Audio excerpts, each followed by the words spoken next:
بسم الله الرحمن الرحيم.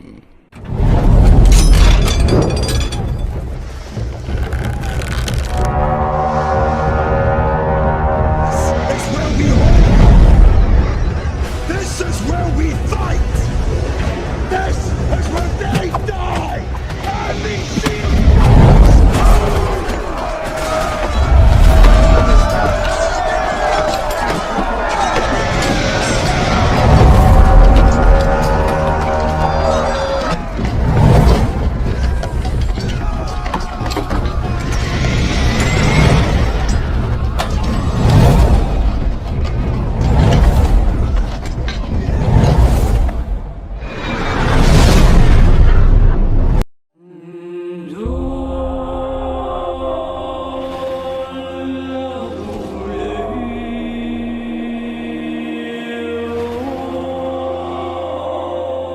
The bell's been rung.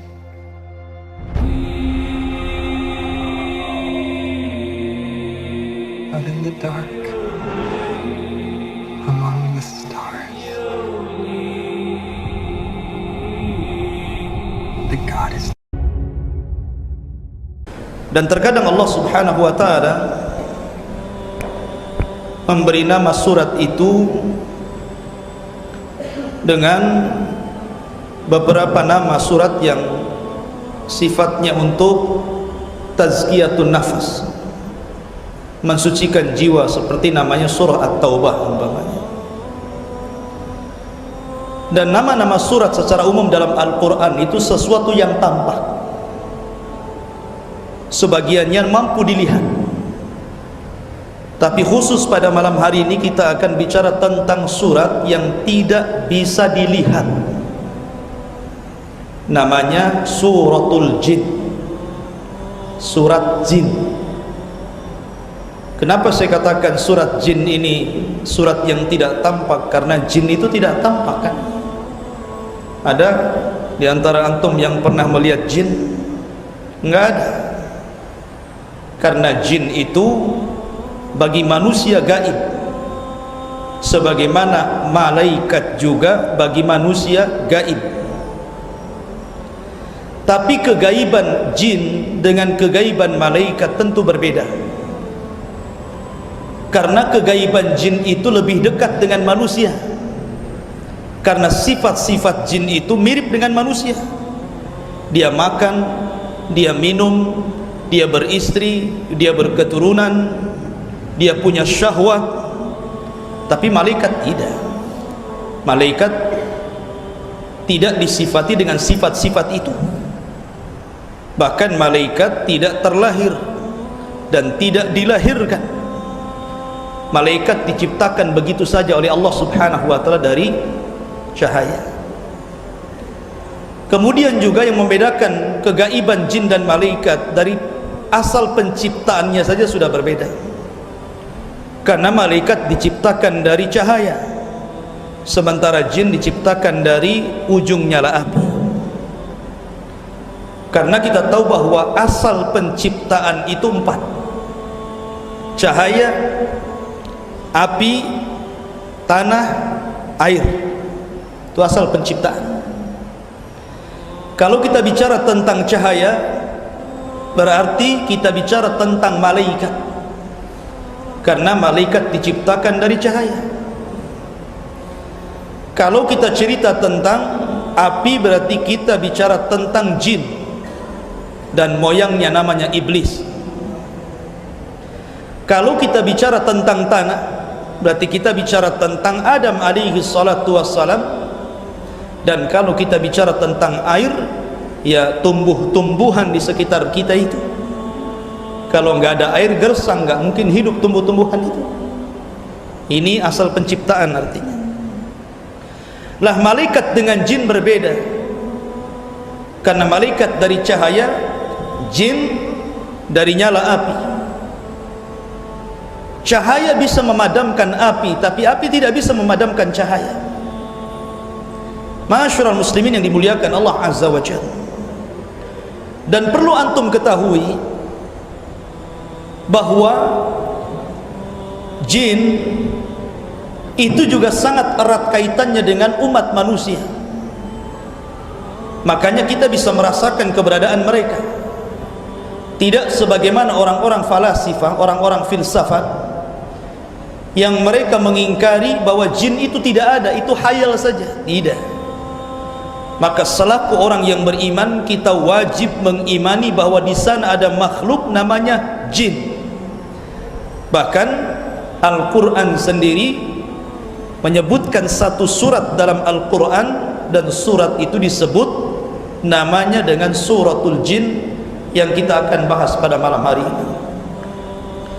Baik, kita akan masuk untuk mempersingkat waktu.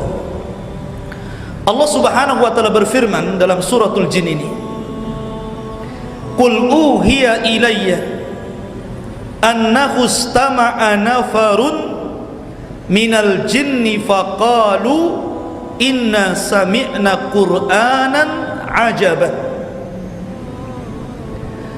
Katakan ya Muhammad, telah diwahyukan kepadaku bahwa sekumpulan jin telah mendengarkan bacaan Al-Quran, lalu mereka berkata, kami telah mendengarkan bacaan yang sangat menakjubkan itu. Perhatikan di ayat pertama dalam surah jin ini, sebagian para ulama tafsir banyak yang menjelaskan tentang sebab turunnya surah jin ini. Ada yang mengatakan bahwa ketika Nabi SAW berada di pasar Ukad, pasar itu tempat jual beli budak di zaman Rasul, lah Nabi SAW membacakan Al-Quran. Karena Nabi SAW itu berdakwah ke pasar-pasar, terkadang membacakan Al-Quran. Lah tanpa disadari di pasar itu ada jin-jin yang ikut mendengarkan dakwah Rasul. Akhirnya mereka beriman. Ini satu riwayat. Riwayat yang lain bahwa Nabi SAW suatu ketika sholat fajar, sholat subuh. Kemudian Nabi SAW dalam sholat subuh itu membaca Al-Quran, dan tanpa disadari ada jin-jin yang ikut mendengarkan. Maka mereka beriman dengan Al-Quran itu. Dan riwayat yang ketiga, bahwa ketika Nabi SAW pulang dari Taif, setelah Nabi SAW berdakwah di Taif dan ditolak oleh penduduk Taif, bahkan mengalami hal-hal yang lebih parah dibandingkan dia alami ketika berdakwah di Mekah, sampai Rasul dilempari oleh penduduk Taif. Maka Nabi SAW pulang dari Taif menuju Mekah, tapi tidak bisa masuk karena sudah diancam akan dibunuh. Maka Nabi SAW memerintahkan Zaid ibn Harithah untuk mencari orang yang bisa melindungi dirinya. Lah ketika Nabi SAW masih berada di perbatasan Mekah itu, antara Mekah dan Taif, Nabi SAW berada di satu kebun kurma milik seorang musyrik. Kemudian Nabi SAW sholat subuh di situ. Kemudian ketika Rasul sholat, rupanya ada jin yang nyasar. Kenapa jin itu nyasar ke situ? Dalam riwayat, ketika Nabi SAW itu diutus menjadi Nabi dan Rasul, pertama diturunkan surah Iqra, yang kedua diturunkan padanya surah Al-Mudaththir. Kalau surah Iqra tidak ada perintahnya, yang ada Rasul disuruh baca. Makanya ketika itu Rasul belum diangkat jadi Rasul, hanya Nabi saja. Berbeda dengan surah Al-Mudaththir, semua ayatnya isinya perintah kepada Nabi SAW untuk berdakwah. Maka dengan turunnya surah Al-Mudaththir, maka lengkaplah jabatan Rasul dari seorang Nabi naik menjadi seorang Rasul. Lah ketika itu langit-langit oleh Allah Azza wa Jalla dijaga, tidak boleh ada satupun jin yang naik ke langit untuk mencuri dengar wahyu. Ketika itu banyak jin yang terbunuh karena disambar oleh meteor. Sehingga biangnya jin itu, iblis, bingung kenapa anak buahnya tidak bisa naik ke langit, ada apa ini? Makanya iblis memerintahkan orang-orangnya dari kalangan jin untuk mencari kabar ada apa sebenarnya yang terjadi. Maka disebarlah oleh iblis jin-jin itu. Lah rupanya ada jin yang disebutkan dalam surah jin itu nafarun. Dalam bahasa Arab nafar itu bilangan yang lebih daripada 3 tapi kurang dari 10. Artinya antara 4, 5, 6, 7, 8, 9 itu disebut nafar. Jadi ada sekitar 7-8 jin itu, rupanya ketika mencari-cari kabar ada apa kejadian itu, rupanya mereka nyasar ke kebun kurma yang Rasul sedang salat di situ. Ketika Nabi SAW salat, kemudian membaca Al-Quran, satu kali dengar langsung beriman. Lihat, jin ini tidak banyak mendengar Al-Quran, hanya sekali mendengar itu saja, tapi langsung beriman. Sebagian para ulama mengatakan menunjukkan bahwa bahasa Arab jin itu lebih fusha dibandingkan bahasa Arab manusia, karena dia paham bahwa itu bukan bacaan biasa, sehingga sekali dengar langsung beriman. Beda dengan manusia, berkali-kali baca nggak mau beriman juga, karena jin itu paham dengan bahasa kita. Makanya coba kalau ada ustadz gitu kan, Ustadz Aswad atau siapa yang sedang meruqyah begitu kan, itu biasanya orang yang diruqyah itu kalau keluar jinnya itu kadang-kadang dia bisa bahasa apa saja tuh. Kalau jinnya orang Sunda pakai bahasa Sunda, kalau jinnya orang Padang bahasa Padang, kalau jinnya orang Madura pakai Madura, kalau Melayu pakai Melayu, kan begitu. Bahkan pakai bahasa Arab. Orang yang meruqyahnya nggak pandai bahasa Arab, bingung dia, nggak nyambung ya. Kadang-kadang seperti itu. Artinya jin itu memahami beberapa bahasa, lah termasuk juga bahasa Al-Quran. Makanya ketika kemudian jin-jin ini mendengar Nabi SAW mendengar membaca bacaan Al-Quran dalam solat fajar, tiba-tiba langsung beriman, dan setelah beriman langsung pergi meninggalkan iblis, dan dia pun berdakwah ke kaumnya. Dalam riwayat 8 atau 9 jin ini berasal dari Yaman. Subhanallah. Memang Yaman itu banyak keutamaannya, banyak sekali keutamaan Yaman itu. Kalau cerita tentang manusia tidak ada yang lebih mulia kecuali orang Yaman. Lihat orang-orang Ansor, Nabi loh di Mekah berdakwah 13 tahun tapi tidak banyak yang ikut. Tapi ketika Nabi SAW berdakwah di Madinah, langsung orang-orang Ansor menerima dakwah Rasul. Dan orang-orang Ansor itu turunan Yaman. Makanya orang yang pertama kali meminum telaga Rasul di akhirat pada hari kiamat adalah orang-orang Yaman. Begitu juga jinnya. Sahabat-sahabat Rasul dari kalangan jin yang pertama kali beriman, Ansornya jin itu orang-orang Yaman.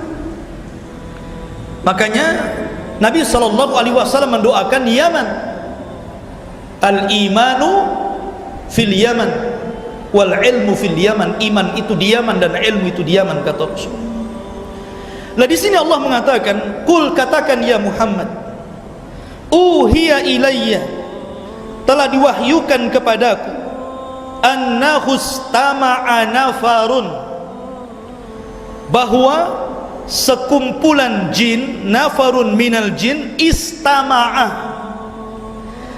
Dalam bahasa Arab antum harus bedakan kalimat sami'a dengan istama'a. Kalau sami'a itu mendengar saja, tapi kalau istama'a mendengar dan mengambil manfaat dari hasil dengarnya, itu istama'a. Banyak orang yang kemudian mendengar Al-Quran tapi tidak mengambil manfaat dari Quran.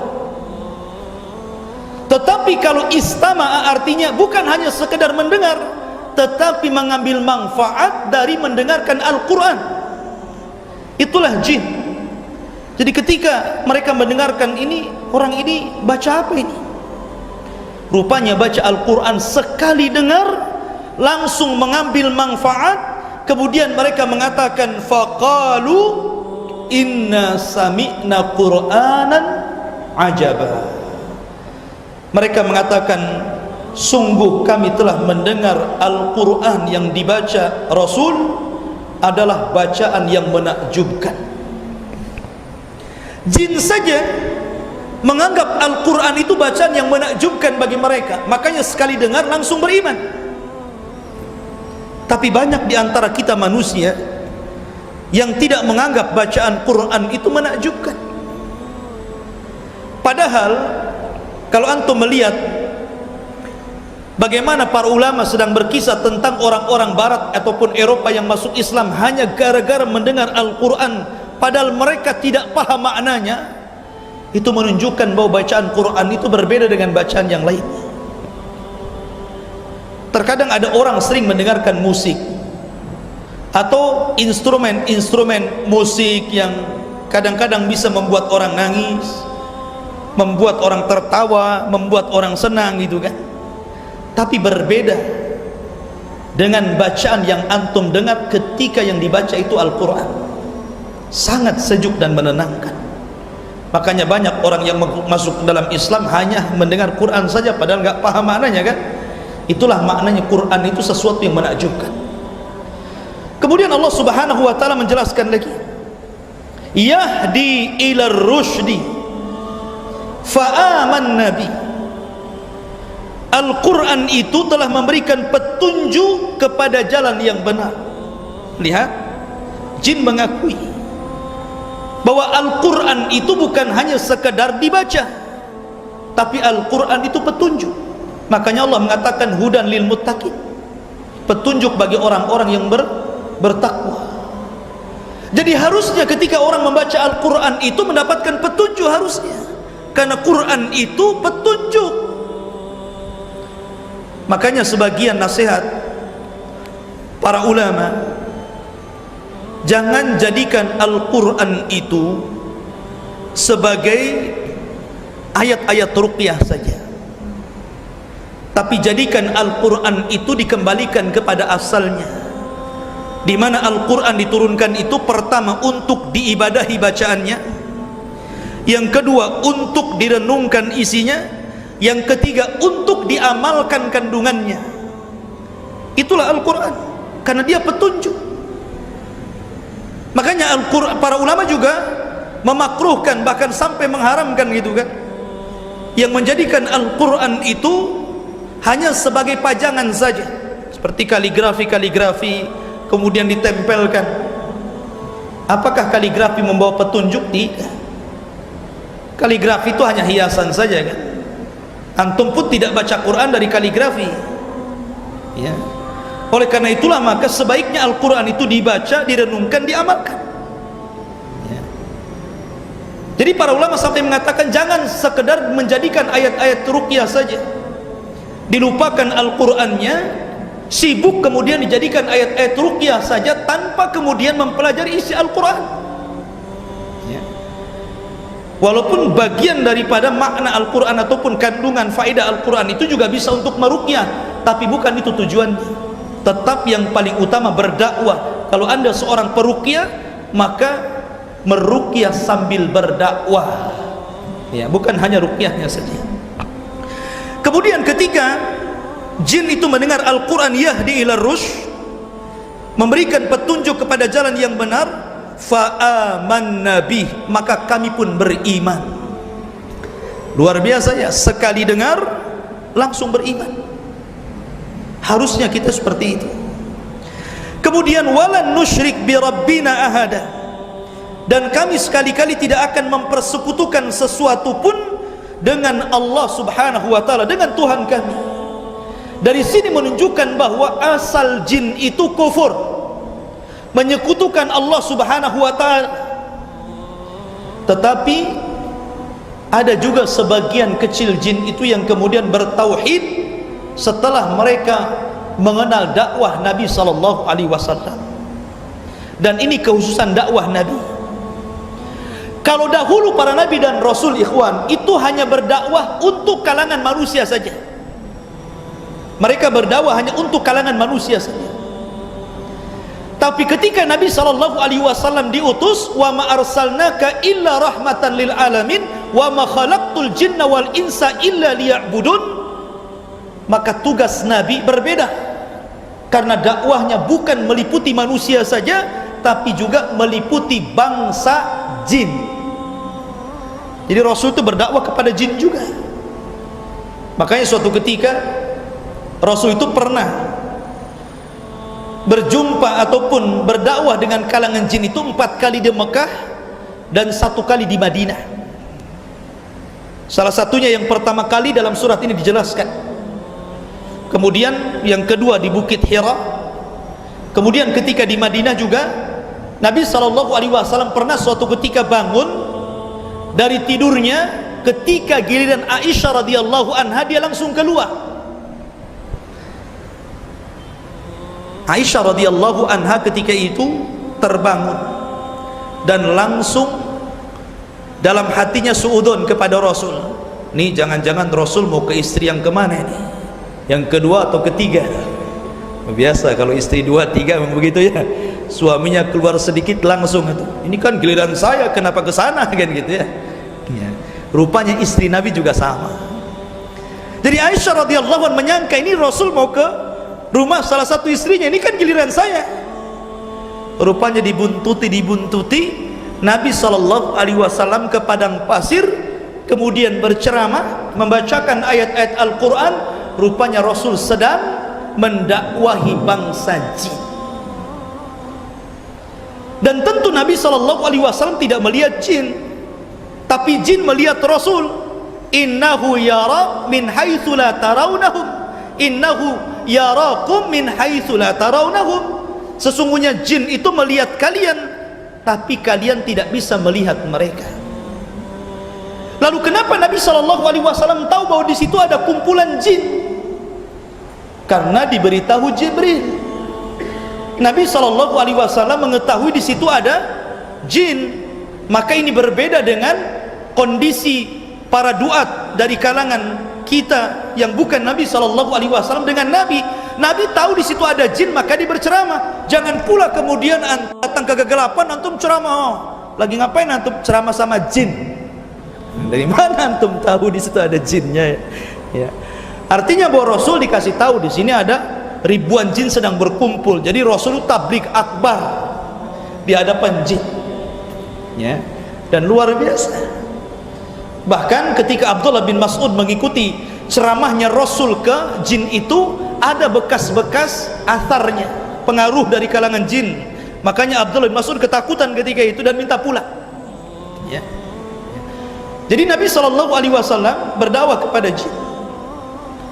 Lah, asal jin itu musyrik, tetapi ketika sudah mendengar dakwah Rasul yang menyeru manusia ke dalam tauhid, wa ma khalaqtul jinna wal insa illa liya'budun, makanya mereka mengatakan walan nusyrika bi rabbina ahada.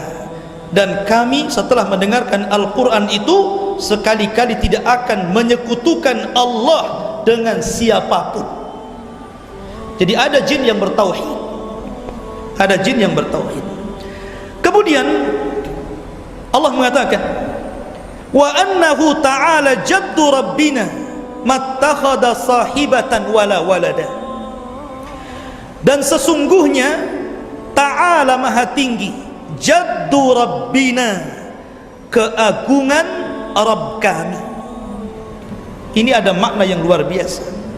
Kalimat jad itu artinya kemuliaan dan keagungan.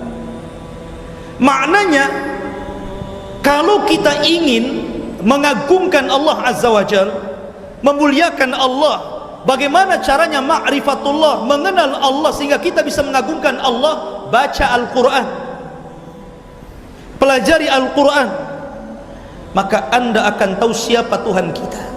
dan bagaimana cara mengagungkannya dan bagaimana cara beribadah kepadanya. Makanya jin mengatakan, dan sesungguhnya ta'ala maha tinggi jaddu, keagungan Allah, kebesaran Rabb kami, mattakhadha sahibatan wala walada, dia tidak beristri dan tidak juga beranak. Dari sini menunjukkan bahwa jin itu juga ada Yahudi, ada Nasrani, karena mereka mengatakan seperti itu, ya. Yang mengatakan Tuhan beranak siapa? Nasrani kan? Ada Tuhan Bapa, ada Tuhan Anak kan gitu, ada Ruhul Kudus. Berarti menunjukkan bahwa ada jin Nasrani, ada jin Yahudi, karena Yahudi juga mengatakan Uzair itu anak Allah. Dari sini menunjukkan jin itu mengikuti agama manusia, mengikuti agama manusia. Jadi jin ada yang Nasrani, ada yang Yahudi, ada Hindu, ada Konghucu gitu kan, ada Sufi, ada Muhammadiyah, ada NU, ada Banser, ada Kokam. Ya, jadi ya mereka ikuti organisasi yang mana, ya. Ada sunnah, ada yang jin itu tergantung, ada yang ikuti nabi palsu, macam-macam jin itu, ya. Karena jin itu bermacam-macam keyakinannya. Ini berdasarkan dohir ayat ini, ya. Ma'asyiral muslimin yang dimuliakan Allah Azza wa Jalla. Kemudian jin mengatakan, Allah berfirman, wa annahu kana yaqulu safihuna 'alallahi syatata, dan sesungguhnya kana yaqul adalah berbicara, safihuna, orang yang bodoh di antara kami, disyaratkan kepada iblis. Jadi jin-jin ini mengisyaratkan ucapannya kepada iblis. Dan sesungguhnya orang yang bodoh di antara kami, iblis itu maksudnya, 'alallahi syatata, selalu mengucapkan perkara yang melampaui batas terhadap Allah, sehingga kita dijauhkan untuk menyembah Allah Subhanahu wa ta'ala. Dan itu tugas iblis, ya. Makanya ikhwatu fiddin, ada satu negara yang iblis itu kepengen negara itu hancur sehancur-hancurnya. Jadi kalau seandainya kalangan jin-jin yang jahat termasuk iblis itu memilih dari seluruh negara yang ada di dunia ini, niscaya dia akan memilih negara itu, karena negara itu barometer tauhid, di mana seluruh negara ikut ke negara itu. Dan negara itu namanya negara Arab. Negara Arab, berdasarkan hadis Nabi. Kata Nabi sallallahu alaihi wasallam, ajaja syaitan an yu'bad fi jaziratil arabi walakin bitahrisi bainahum. Apa kata Nabi? Sesungguhnya setan itu lemah untuk disembah di negeri jazirah Arab. Susah orang Arab itu menyembah setan. Tapi kalau orang barat, orang timur, orang Asia, banyak orang menyembah setan itu. Banyak orang menyembah setan, ya. Bahkan bukan disembah saja, dimakan setan itu. Rawon setan, la ilaha illallah, ya. Jadi banyak orang yang menyembah setan, agama setan aja ada. Tapi di jazirah Arab nggak ada. Setelah diutusnya Rasul, itulah negeri tauhid satu-satunya sampai hari ini. Sulit mendapatkan kesyirikan di Arab itu. Makanya setan kalau harus memilih hancurnya sebuah negara, dia pilih ini saja, karena kalau ini hancur semuanya. Karena Rasul diutus di situ, ya. Quran juga dengan bahasa itu, hadis Nabi juga pakai bahasa itu, dan kitab-kitab para ulama juga pakai bahasa itu. Apa kemudian Nabi orang Nusantara pakai bahasa Nusantara, Qurannya Nusantara? Tidak, ya. Ma'asyiral muslimin yang dimuliakan Allah Azza wa Jalla, ini nas hadis ini, setan itu lemah untuk disembah di jazirah Arab, tetapi setan punya senjata bagaimana menghancurkan orang Arab. Walakin bitahrisi bainahum, setan itu ketika tidak sanggup disembah di jazirah Arab, mereka buat ulah bagaimana caranya memecah belah orang Arab. Makanya perang yang paling banyak itu di Arab tuh. Lihat orang Arab tuh perang sana sini kan, disulut sedikit langsung emosi, perang gitu ya. Tapi kalau untuk menyekutukan Allah susah, tapi kalau untuk perang mudah. Terbalik di negeri kita, kalau suruh nyembah setan mudah, kalau perang jangan dulu. Ma'asyiral muslimin yang dimuliakan Allah Azza wa Jalla, jadi jin mengatakan wa annahu kana yaqulu safihuna 'ala Allahi syatata, dan sesungguhnya orang-orang bodoh, maksudnya iblis dan orang-orang di sekitar iblis di antara kami selalu mengucapkan perkara yang melampaui batas terhadap Allah.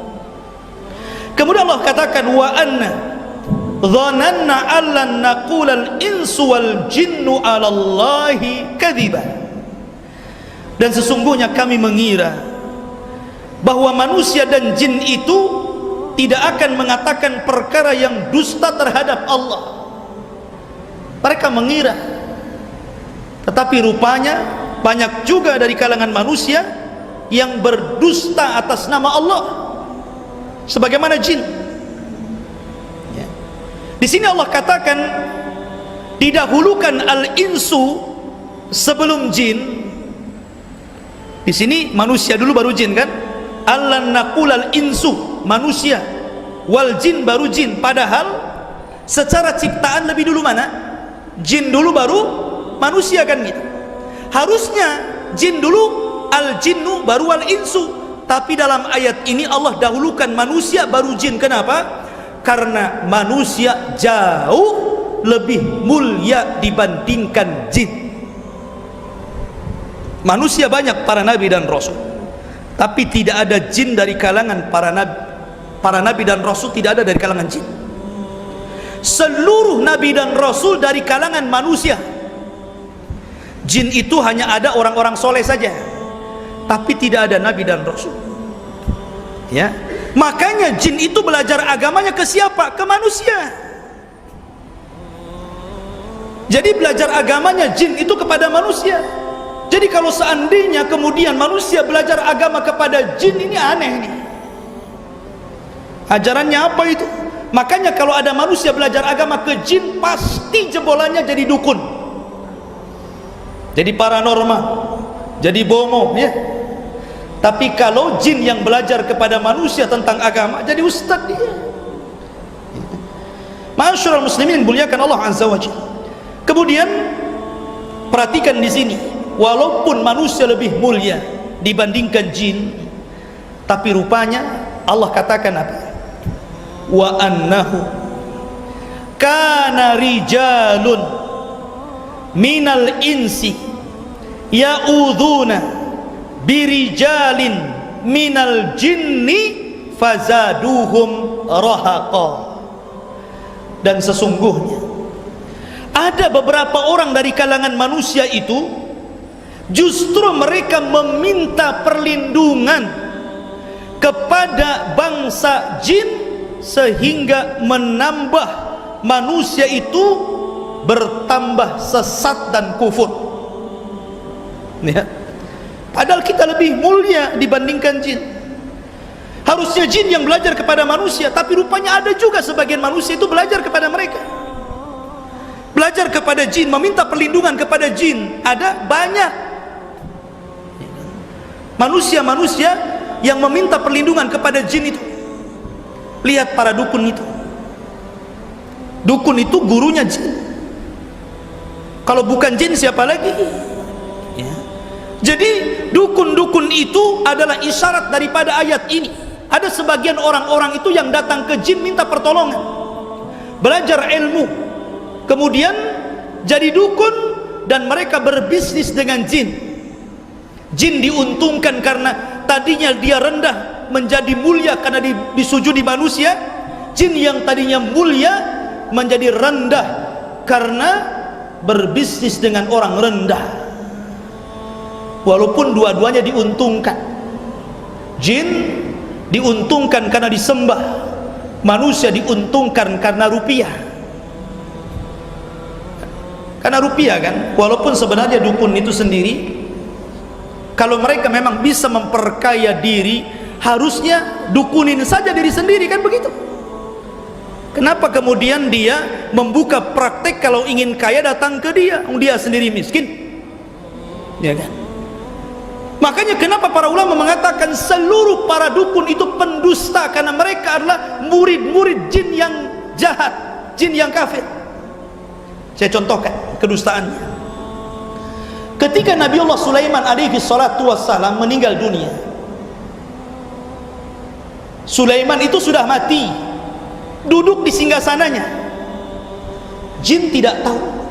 Jin tetap saja bekerja, membangun jalan, membangun jembatan, membangun saluran-saluran ATB gitu kan, ya. Jadi mereka masih membangun gitu kan. Baru setelah ada rayap-rayap menggerogoti singgasananya, kemudian karena sudah lama bertahun-tahun akhirnya rapuh, kemudian Sulaiman pun akhirnya roboh.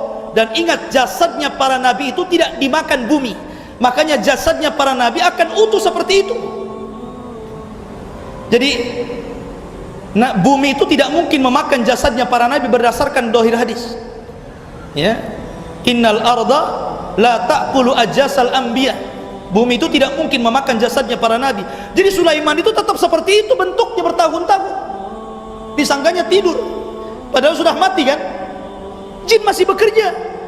Jin baru tahu Sulaiman mati setelah roboh dari singgasananya. Baru makanya jin mengatakan, oh kalau tahu Sulaiman mati ngapain saya bekerja, katanya. Kan? Menunjukkan apa? Jin tidak tahu yang gaib. Lah kalau jinnya saja tidak tahu yang gaib, tiba-tiba kemudian dukun yang belajar ke jin ngaku-ngaku tahu yang gaib, apa dusta atau enggak tuh? Dusta lah kan begitu. Jinnya saja tidak tahu yang gaib, kok antum mengaku-ngaku gaib? Dari mana antum? Lah dari sini ikhwatu fiddin dimuliakan Allah Azza wa Jalla, bahwa ada sebagian orang itu meminta perlindungan kepada jin. Apalagi di zaman sekarang, kurang ilmu, kurang iman, kurang ekonomi, akhirnya percaya kepada dukun, lari ke dukun mereka.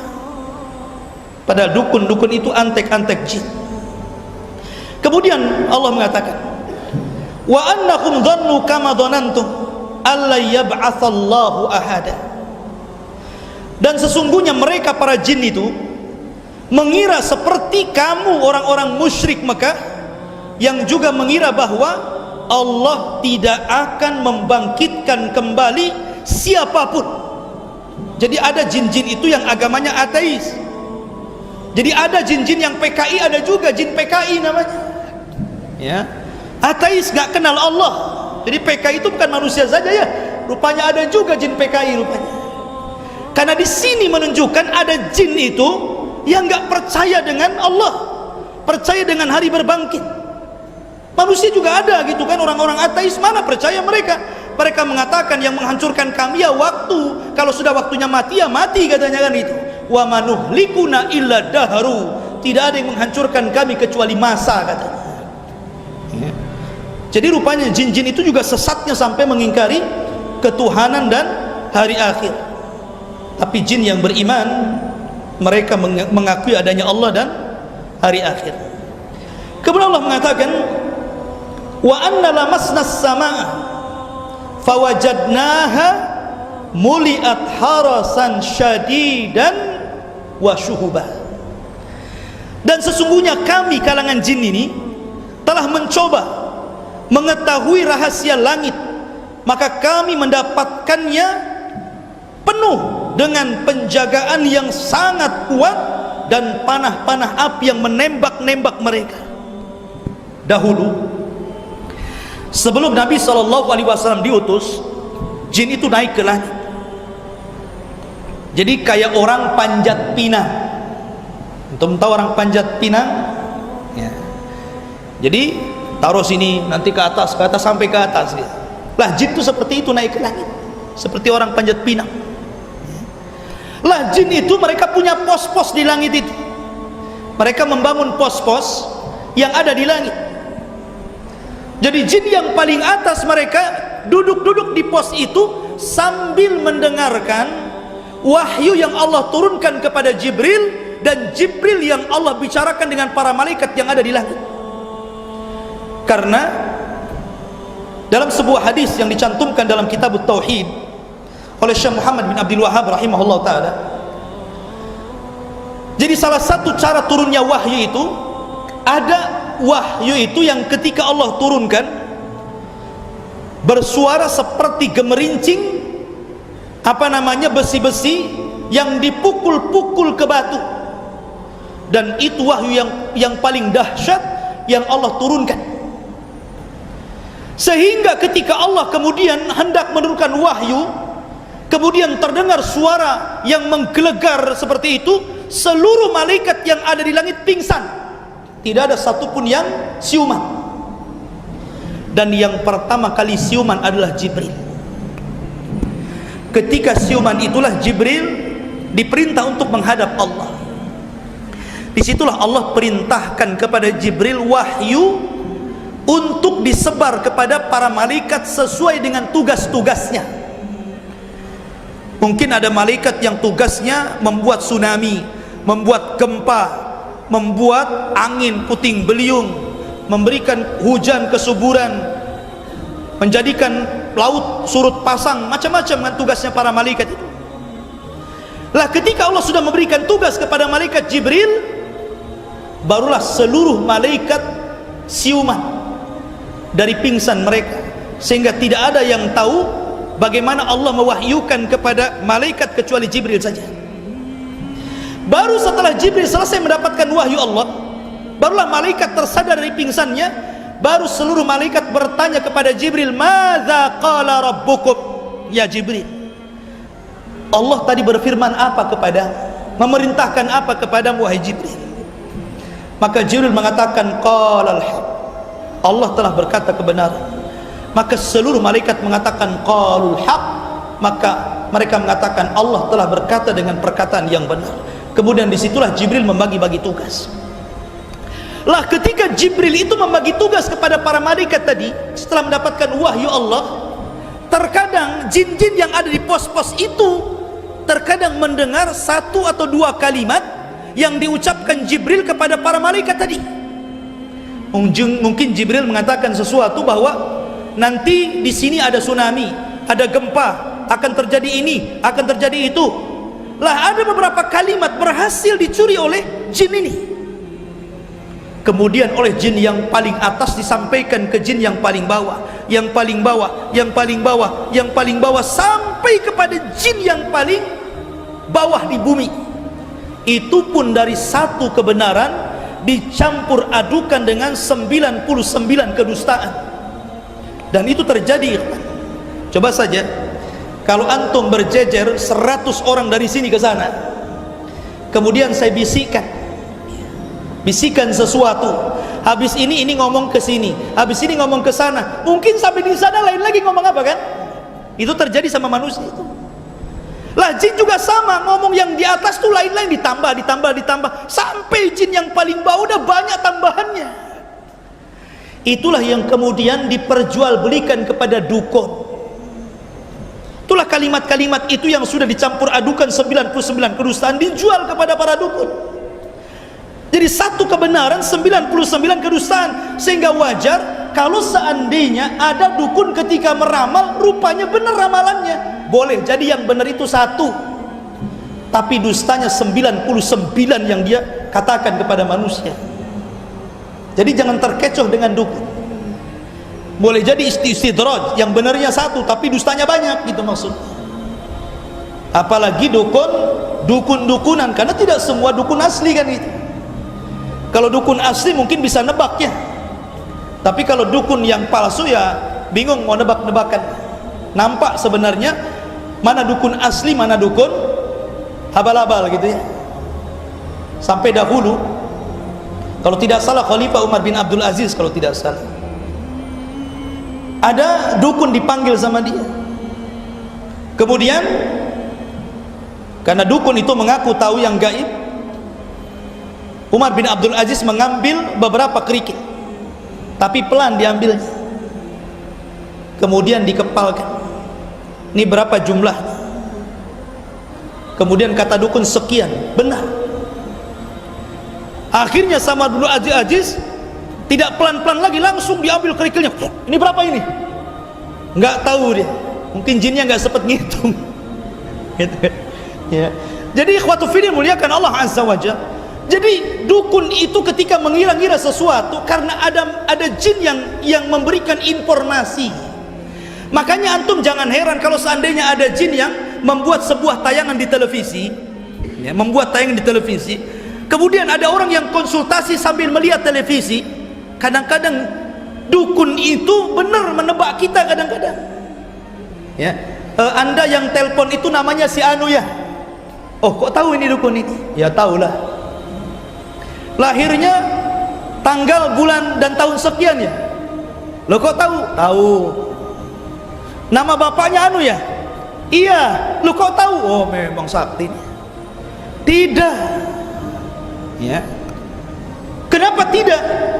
Karena yang diucapkan dukun itu, setiap dukun itu mempunyai jin-jin yang mencari informasi. Namanya inforjin, bukan informan ya. Jadi dia mencari informasi kepada kawan-kawannya jin yang lain. Apalagi sekarang ada WA, jin pun punya WA mungkin ya.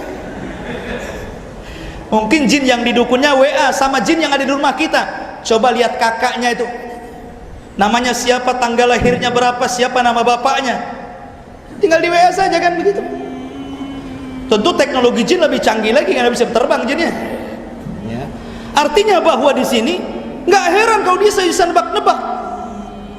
Mereka punya jin, ya kan? Makanya di sini ikhwatu fiddin, jin-jin itu dia naik ke atas. Tapi setelah diutusnya Nabi SAW, seluruh pos-pos jin di langit dihancurkan Allah, dibentur sama meteor, hancur semuanya, sehingga tidak ada satupun pos yang tersisa. Bahkan jin-jin yang berusaha untuk naik ke langit ditembak oleh meteor kemudian mati. Dari situlah jin tidak berani naik ke atas semenjak Rasul diutus. Kenapa demikian? Apa hikmahnya? Allah mengatakan, lanjut ayatnya, wa anna kunna naq'udu minha maqa'ida lis-sam'i faman yastami'il ana yajid lahu shihaban rasada. Dan sesungguhnya kami kalangan jin dahulu sebelum diutusnya Rasul mampu menduduki beberapa tempat pos-pos yang ada di langit untuk mencuri dengar berita-berita yang diwahyukan kepada para malaikat. Tetapi sekarang siapa yang mencoba mencuri dengar seperti itu pasti akan menjumpai panah-panah api meteor yang akan mengintai dan membakarnya. Apa hikmahnya? Ini hikmahnya, wa anna la nadri asyarrun urida biman fil ardi am arada bihim rabbuhum rasyada. Dan sesungguhnya kami kalangan jin tidak mengetahui adanya penjagaan itu, apakah keburukan yang dikehendaki Allah terhadap orang-orang yang ada di bumi, ataukah Tuhan mereka menghendaki kebaikan baginya. Maknanya bahwa sengaja Allah menciptakan meteor-meteor, senjata-senjata pemusnah jin itu agar jangan sampai adanya ikhtilaf antara wahyu Allah dengan ucapan para dukun, supaya wahyu Allah itu betul-betul murni. Ketika tidak ada jin yang naik ke atas, tidak mungkin bercampur antara wahyu Allah dengan ucapan para dukun, makanya dijaga. Tapi ketika Nabi SAW mulai diwafatkan, setelah disempurnakan agamanya, mulailah satu persatu jin itu naik lagi ke langit, membuat pos-pos. Sampai hari ini mereka naik ke langit mencuri dengar habar-habar yang dihabarkan kepada para malaikat dan tugas-tugas di permukaan bumi. Makanya dahulu dukun di zaman sebelum Rasul sangat dihargai, dijadikan rujukan. Kalau ada apa-apa mereka tanya ke dukun.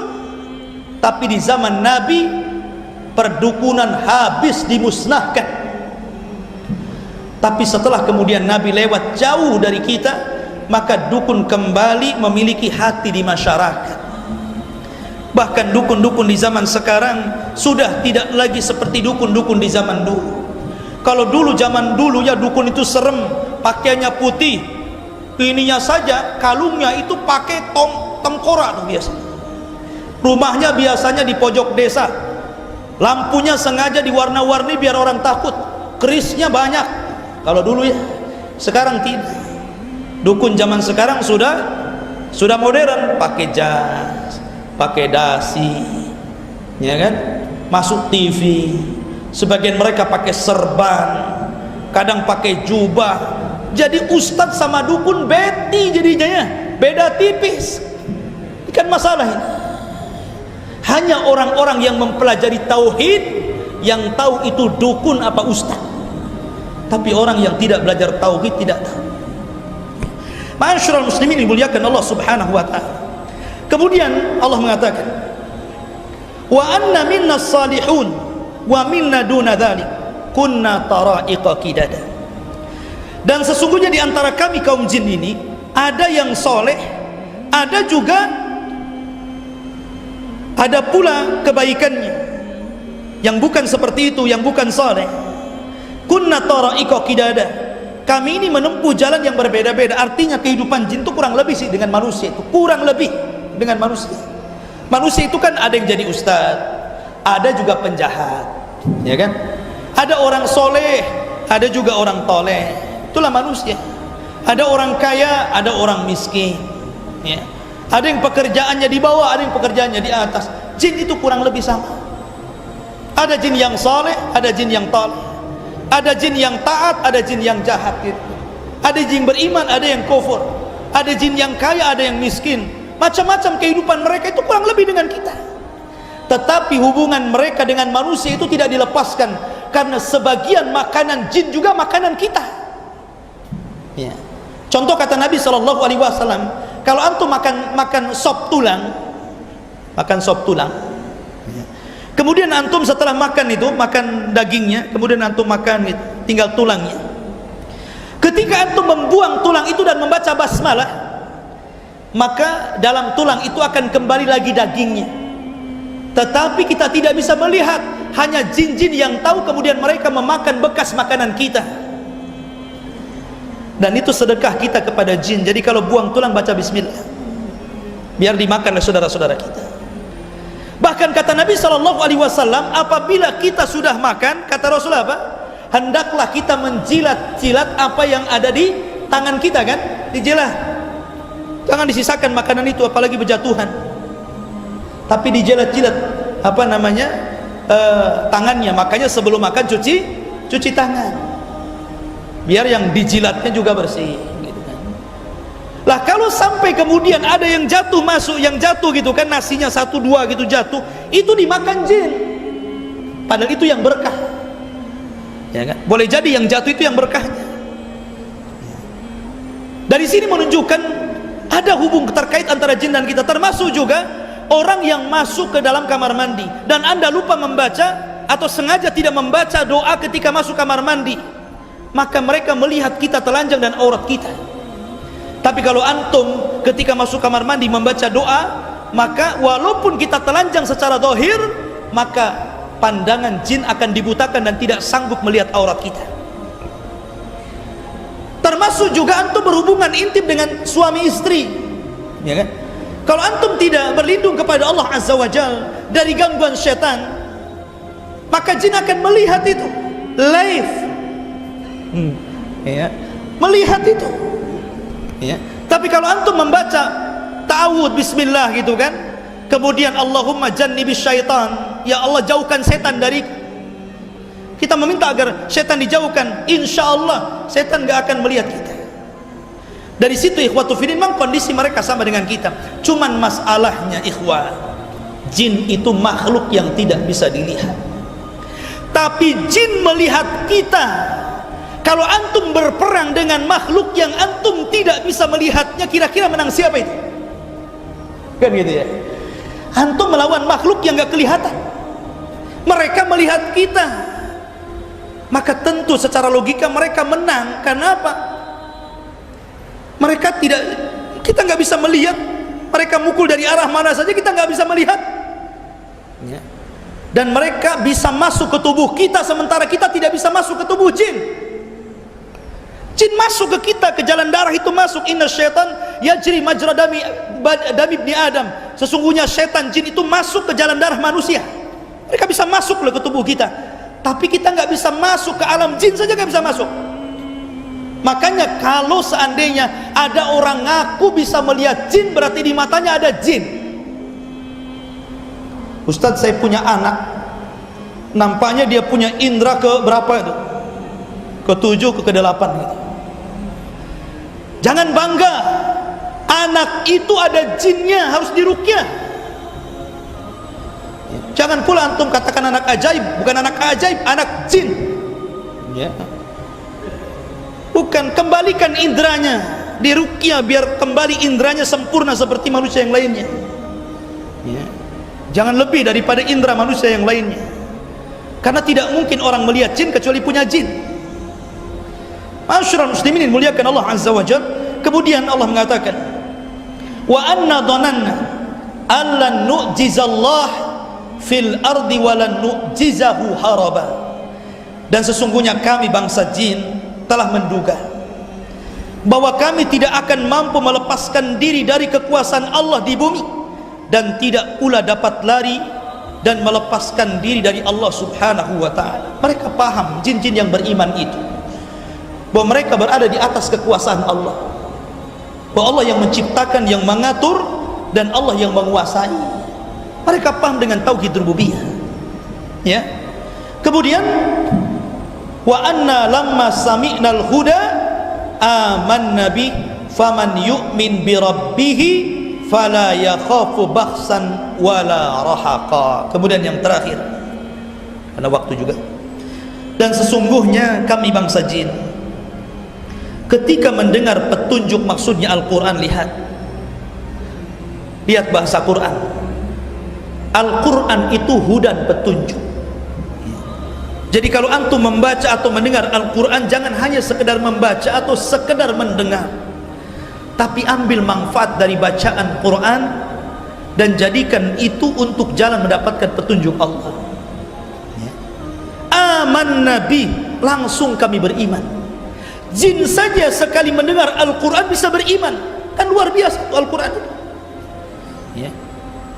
Kemudian faman yu'min bi rabbih, maka barang siapa yang beriman kepada Rabbnya, fala yakhafu bakhsan wala rahaqa, maka tidak perlu dia takut rugi di dunia ataupun di akhirat, dan tidak perlu kemudian takut akan berbuat dosa. Al-Quran itu menenangkan kita karena mengajarkan tauhid kepada kita, bagaimana caranya seorang hamba bertawakal. Makanya kalau orang betul-betul mengimani Al-Quran, tadabbur, mengamalkannya, ujian seperit apapun dia akan tenang menghadapinya. Ajaban li amril mukmin, sangat mengherankan urusannya orang beriman. In asabathu sarra syakara fakana khairan lah. Kalau seandainya ditimpakan kesenangan dari Allah, maka dia langsung bersyukur, itu lebih baik bagi dia. Wa in asabathu syarra, tapi kalau seandainya keburukan menimpanya, tetap dikatakan fakana khairan lahu, tetap itu lebih baik bagi dia. Dan itu tidak ada kecuali bagi orang yang beriman. Baik musibah ataupun kebaikan, tetap memuji Allah. Makanya kemarin waktu saya menjelaskan alhamdulillahirabbil alamin, maka Allah itu dipuji dalam kondisi antum senang ataupun antum susah, antum sehat ataupun antum sakit, karena pujian Allah itu berlaku di waktu senang ataupun susah. Dan itulah Al-Quran. Dan juga rahaqa, tidak mungkin orang yang mempelajari Al-Quran jatuh kemudian melakukan perbuatan dosa. Wallahu alam. Ini diantara kilasan daripada mengenal alam jin, alam syaitan, yang kita ambil sekilas daripada beberapa ayat dalam suratul Jin.